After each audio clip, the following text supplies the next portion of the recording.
On Friday, Donald Trump posted, "I absolutely love that Colbert got fired.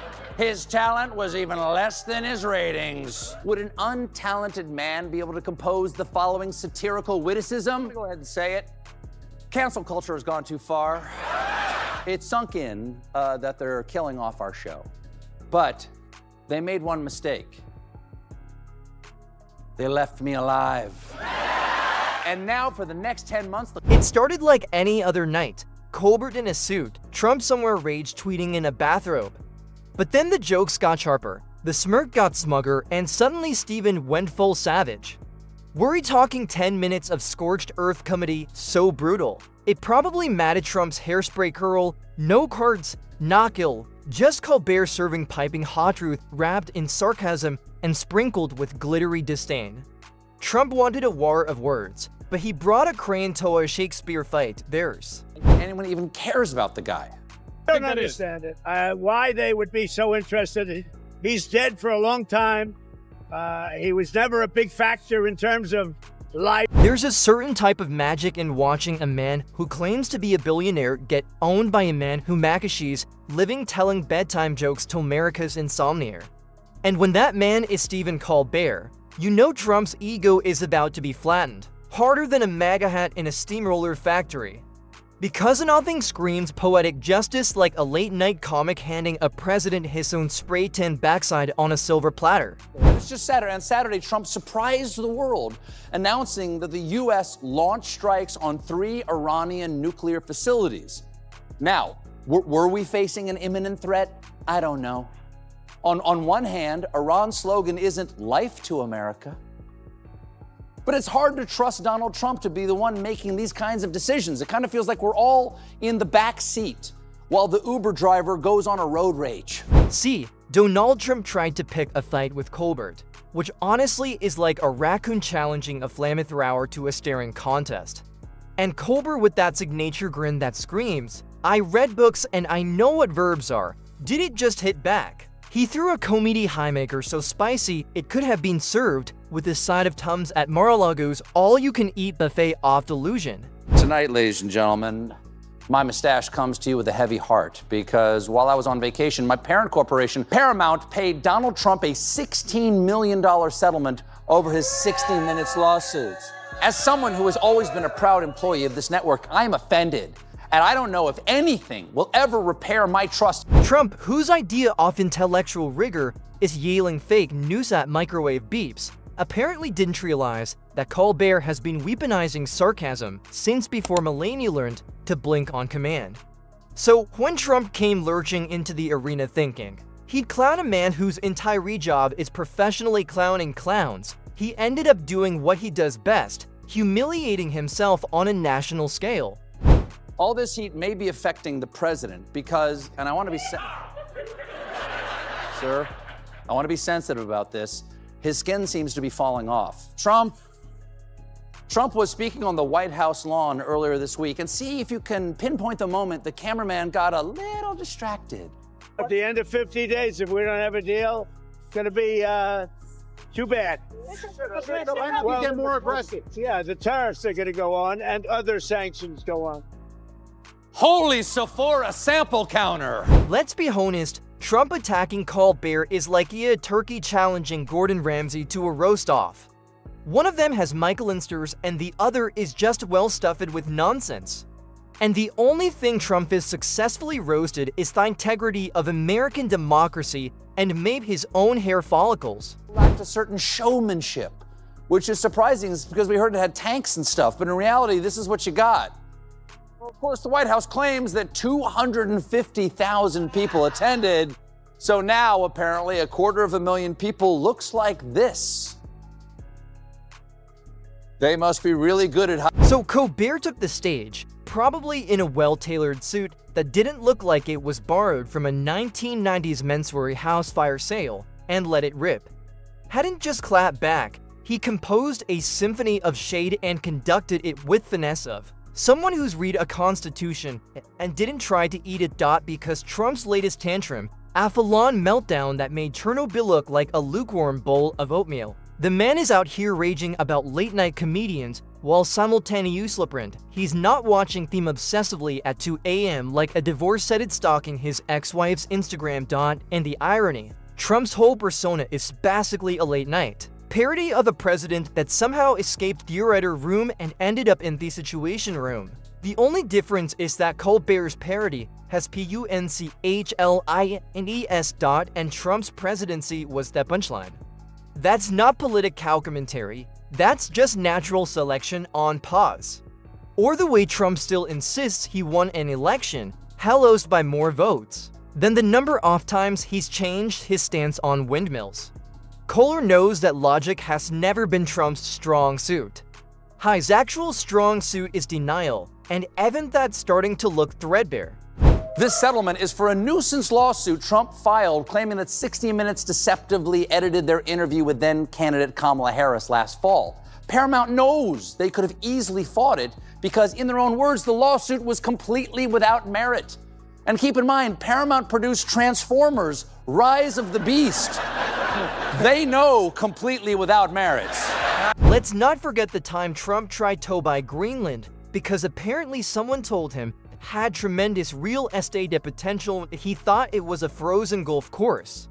Kohler could roast that for a decade and still have material left for reruns. And while Trump is busy lobbing paper towel rolls of rage at Tanyan, who critiques him, Colbert is other calmly dissecting the absurdity with the precision of a surgeon and thesis of a Broadway diva with a vendetta. Trump can't handle satire because satire requires self-awareness. It requires acknowledging that maybe, just maybe, being president isn't the same as being the loudest guy in the room with a poorly tied tie and a vendetta against wind energy.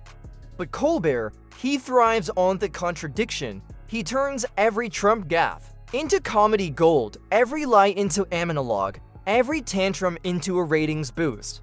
And Trump absolutely hates it, and those aren't assets you can declare bankruptcy on, no matter how many times you've stiffed a contractor. There is a tenuous ceasefire between Iran and Israel. What happened was around 6 p.m. last night, Donald Trump dropped this post. Congratulations to everyone. It has been fully agreed by and between Israel and Iran that there will be a complete and total ceasefire officially. Iran will start the ceasefire, and upon the 12th hour, Israel will start the ceasefire. Colbert didn't just respond, he dismantled. With every raised eyebrow, every punchline, every perfectly timed pause, he turned Trump into a walking meme of regret.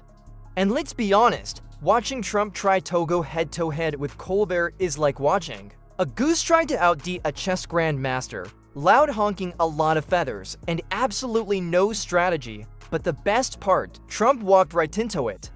He always does because he thinks comedy works the same way as political rallies. Scream loud and nuggin someone will cheer. But Colbert doesn't play that game. He doesn't need to incite a crowd. He just needs to raise an eyebrow, drop a line, and boom, Trump's left blinking like he's just being told Puerto Rico is part of the United States. And the more Trump spruils, the sharper Colbert gets.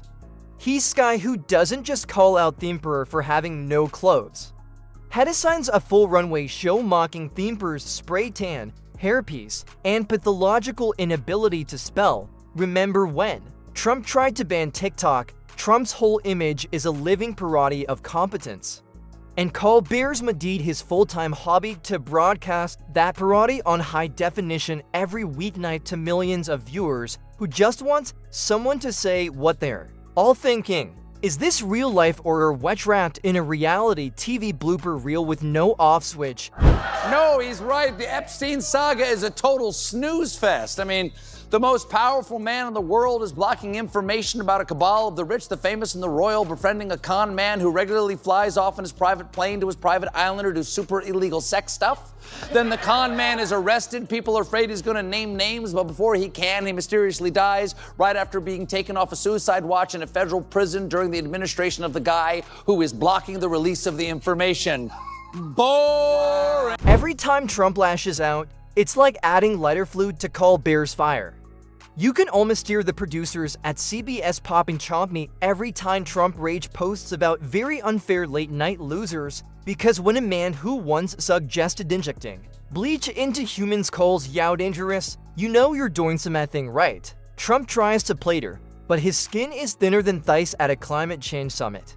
He can't handle comedians, can't handle critique, and definitely can't handle being the butt of a joke that doesn't come with applause from a sycophantic crowd. Meanwhile, Colbert is the guy standing in stage calmly pointing out that the emperor is not only naked but also yelling at a lamppost about voter fraud. And if that's not Emmy-worthy, nothing is. Remember Trump's take on forest fires, raking the forest? That was his plan. A man who thinks the Earth's lungs can be maintained with a leaf blower. Trump is obsessed with image, but Colbert is obsessed with truth. One covers up facts with fake-tins and fog machines. The other peels back the nonsense layer by layer like an onion of absurdity, making you laugh and cry at the same time. Mostly cry from lying to hard or from realizing this guy once had nuclear codes. And it drives Trump mad.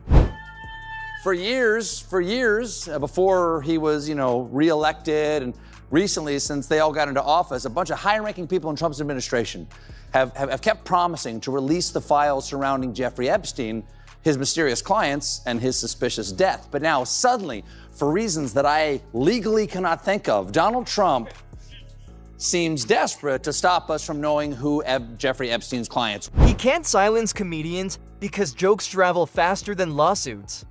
He can't tout with Colbert because that would require reading something longer than a menu. He can't even distract from the roast by bragging about crowd sizes and more because Colbert's punchlines pull more views than Trump's very legal and very cool press conferences. Even better, Colbert doesn't need to exaggerate. He just puts the absurdity in context and lets the audience do the rest. It's like watching someone slowly realize their business mogul hero one street to buy a hurricane with Sharpie ink and wishful thinking. At this point, Colbert's roasting Trump with such precision, you'd think he majored in political satire and minored in presidential clown studies. And let's face it, there's been no shortage of material. Trump's social media app is flopping harder than his Casino ventures. His legal woes are stacking up like expired Trump steaks in a Mar-a-Lago freezer.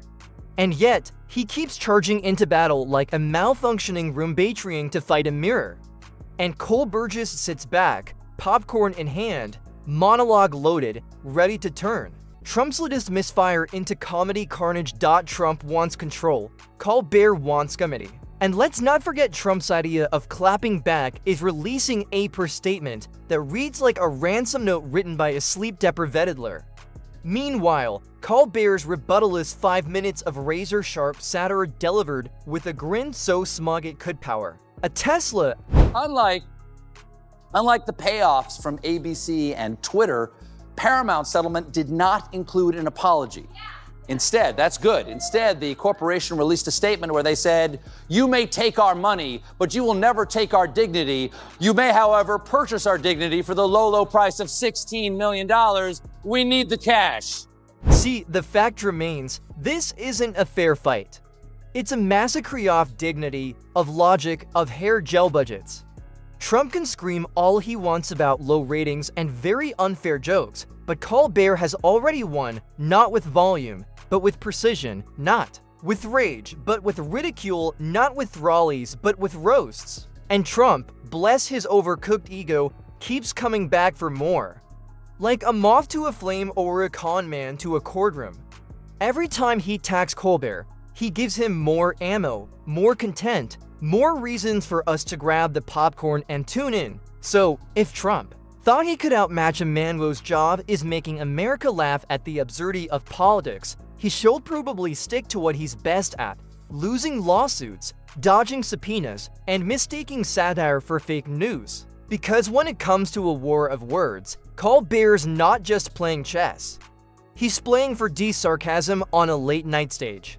While Trump's still trying to remember how the horse moves at this point, Trump going after Colbert is like a flamingo challenging a wood chipper. It's bizarre, colorful, and ends in feathers everywhere.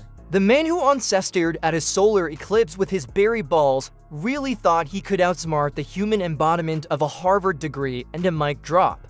Trump's rebuttals sound like expired fortune cookies read by a malfunctioning Furby, while Colbert's clapbacks land with Thielgen's of a Shakespearean insultrupt in a roast beef sandwich. See, last week, Trump's press secretary said this. I have a message directly from the president, and I quote, "Based on the fact that there's a substantial chance of negotiations that may or may not take place with Iran in the near future, I will make my decision whether or not to go within the next 2 weeks."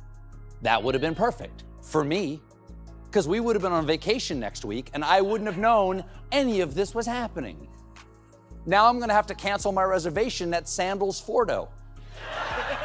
And every time Trump rants about nasty late night guys, Colbert's ratings spike like Mar-a-Lago's thermostat during Acclimate Change Denial Convention.